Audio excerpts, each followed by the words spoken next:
কুয়াশা ঘেরা ঢাকা, এটা সাধারণত দেখা হয় না। প্রচুর প্রচুর।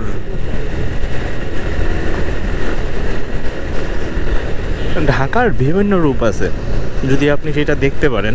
শুধু এই যানজটেই যে ঢাকার আসল রূপ, ব্যাপারটা কিন্তু তাই না। প্রচুর ঠান্ডা লাগতেছে বলা বাহুল্য। একটা কথা আছে, মানুষ যখন দাঁত থাকতে দাঁতে মর্ম বুঝে না। বিষয়টা হচ্ছে, আমার ব্যাপারটা হচ্ছে এরকম। আমি হাফ গ্লাস পরে আছি, ফুল গ্লাস পরতে পারি নাই। আর আমার যে ফুল গ্লাস নাই এমন না, বাট আমি পরে আসি নাই, কি ফুটানি। এখন বুঝতেছি কি অবস্থা।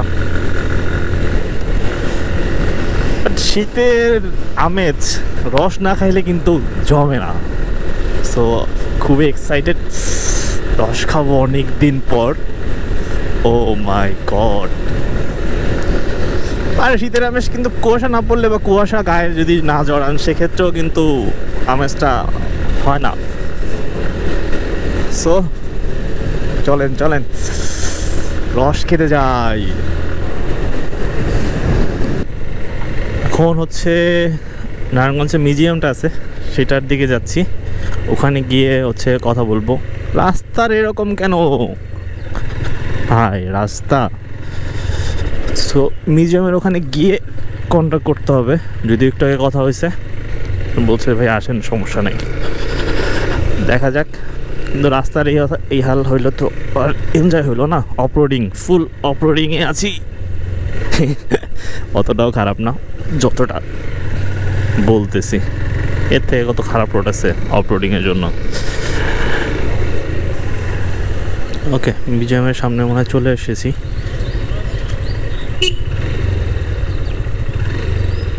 দুদিক দিয়ে তো যাওয়া যায়, এদিকে যাওয়া যায়, এদিকে যাওয়া যায়। হ্যাঁ,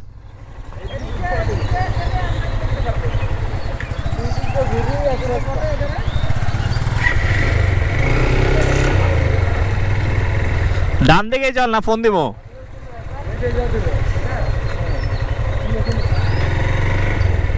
ওকে, একটু ফোন দিই না।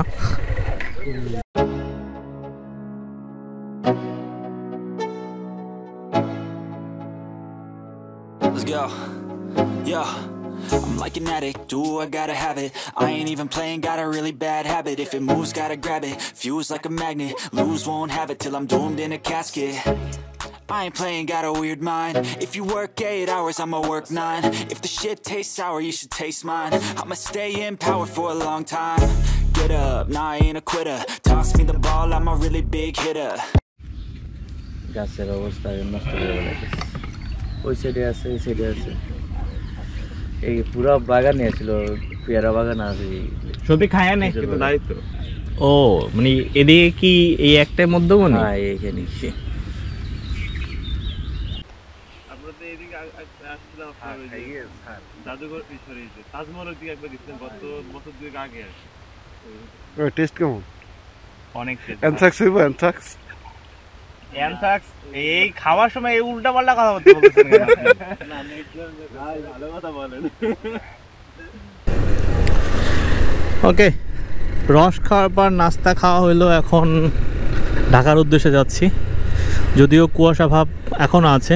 এখন বাজে হচ্ছে 8:30। বাট রস ভেজাল, যেটা প্রথমটা মনে হলো। প্রথম যে রসটা খাইছি সেটা চিনি মিশানো ছিল, ওই রসের ফিলিংসটা পাই নাই। বাট পরবর্তী যে 2 গ্লাস খাইছি, এটা বেশ ভালো ছিল। আর একটা হচ্ছে আপনার গাছ থেকে পাড়ায় আনার পরে রস খাওয়া হয়েছে, ওইটাই আর কি বেস্ট ছিল। আর দুঃখের বিষয় হচ্ছে, যখন এন্ট্রি করতেছিলাম ইসের দিকে, গাছের দিকে, জঙ্গলের মধ্যে দিয়ে, তখন আমার রেকর্ডিংটা বন্ধ হয়ে গেছিলো। এই গোপ্রোর একটা সমস্যা, হ্যাং হয়ে যায়। সো ওই ফুটেজগুলো কালেক্ট করতে পারি নাই। বাট একটা পিকচার আছে, স্টিল পিকচার।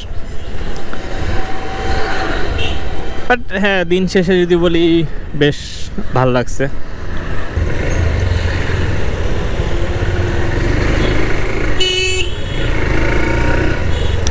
এই যে অটোগুলো খুব ডেঞ্জারাস, খুব। এটা এদের লুকিং গ্লাস নাই আর সরাসরি ঢুকাই দেয়। সো এটা যখন থাকে তখন সাবধানে গাড়ি চালাইতে হবে। আমি নিজেও সাবধানে চালাই আর একটু আমার ভয় ভয়ও লাগে যদি সত্য কথা বলতে চাই।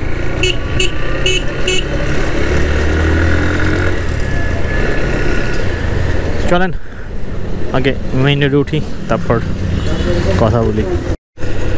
কাহিনী যেটা হয়েছে, রস খাওয়ার পর বারবার থামা লাগতেছে হালকা হওয়ার জন্য, ওই ডাউনলোড করার জন্য আর কি।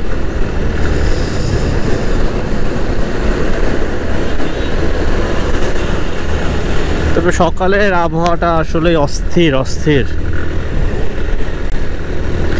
এই রস খাইলাম সম্ভবত কমসে কম 3 থেকে 4 বছর পর,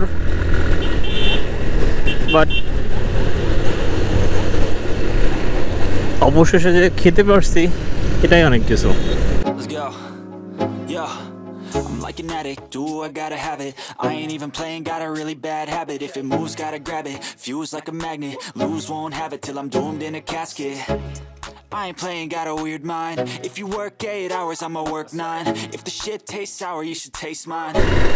সো নিত্যদিনের মতো এখন যা রুটিন সেটাই হবে। অফিসে যাব, অফিস করব, দেন আবার বাসায় চলে যাব। বাট এই যে রিফ্রেশমেন্টের যে বিষয়টা, রস খেতে যাওয়া, এটাই বিনোদন লাইফের। তেল বলা চলে যে এই তেলটুকু না থাকলে লাইফ আর চলবে না, এক জায়গা থেমে যাবে। ইঞ্জিন, লাইফের যে ইঞ্জিন আছে সেই ইঞ্জিনটা আর চলবে না। ওকে, আজকে ঘোরাঘুরিটা বেশ ভালোই ছিল, এনজয়েবল ছিল। সবচেয়ে বড় ব্যাপার হচ্ছে অনেক দিনের একটা ইচ্ছা পূরণ হয়েছে। এইটা হচ্ছে মানে খুব খুব গুরুত্বপূর্ণ একটা বিষয়। অনেক দিন ধরেই মন চাচ্ছিল রস খাওয়ার জন্য। কয়েকটা শীত চলে গেছে বাট খাওয়াই হয়নি। বাড়িতে গেলে দেখা যায় যে খাওয়ার একটা পসিবিলিটি তৈরি হয় আর কি, কিন্তু নর্মালিভাবে তো ঢাকা বসে এটা হয় না।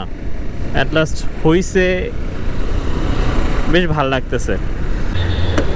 হর্নেটের একটা রিভিউ বানাবো, যেহেতু 13 কি 14,000 কিলোমিটার হয়ে গেছে। সো এখন একটা প্রপার রিভিউ বানানোর সময় চলে এসেছে। খুব শীঘ্রই বানানোর ট্রাই করব। আর ইদানিং যে সমস্যাটা ফিল করতেছি হর্নেটের, সেটা হচ্ছে মাইলেজ কমে গেছে। এটা খুব ভালো পরিমাণে কমে গেছে। এখন আমি আবার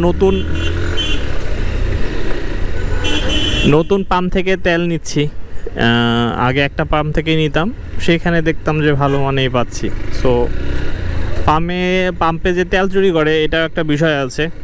বিষয় হচ্ছে পাম্পে তেল চুরি করে এইটা না, আমার কার্বোরেটরে কোনো ঝামেলা হয়েছে মাইলেজ ড্রপ করার। সো এটা নেক্সট একটা মাস্টার সার্ভিস দিব, তখন বিষয়টা একটু ঝালিয়ে দেখব। তার আগে তেলটা নিয়ে মাইলেজটা দেখতে হবে যে আসলে কত পর্যন্ত পাচ্ছি। হর্নেটে আরেকটা প্রবলেম আছে, সেটা হচ্ছে যখন আপনি রাপ চালাবেন, মানে হাইওয়েতে চালাবেন, সেক্ষেত্রে আপনার মাইলেজটা খুবই কম পাবেন। এইটা খুবই খারাপ একটা জিনিস আমার কাছে মনে হয়। সবাই জোরে চালালে পায় বেশি, আর হর্নেট হচ্ছে জোরে চালালে পায় কম। যাক, আজকে আর ব্লগ বাড়াবো না, আজকের মধ্যে এখানেই সমাপ্তি করি। রস অভিযান ছিল এই পর্যন্তই। যদি ভিডিও ভালো লাগে লাইক, কমেন্ট অ্যান্ড শেয়ার করবেন। আমার চ্যানেলটি ঘুরে দেখবেন। যদি ভিডিওগুলো ভালো লাগে অবশ্যই সাবস্ক্রাইব করবেন। আজকের মধ্যে এখানেই বিদায় নিচ্ছি। খোদা হাফেজ। আমার অফিসও চলে এসেছে। So bye bye.